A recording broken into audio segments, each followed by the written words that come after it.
Itinatanggal ba ninyo ang kanyang mga pamaakit sa masama? Opo, itinatanggal namin. Ngayon ipapahayag natin ang aming pananampalataya. Sumasampalataya ba kayo sa Diyos ang mga kapangyarihan sa lahat na may at lumikha ng langit at lupa? Opo, sumasampalataya kami.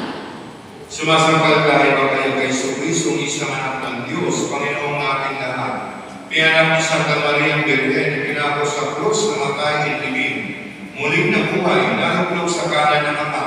Opo, sumasampalataya kami. Sumasampalataya ba kayo sa Espiritu Santo, sa balang simbahang Katoliko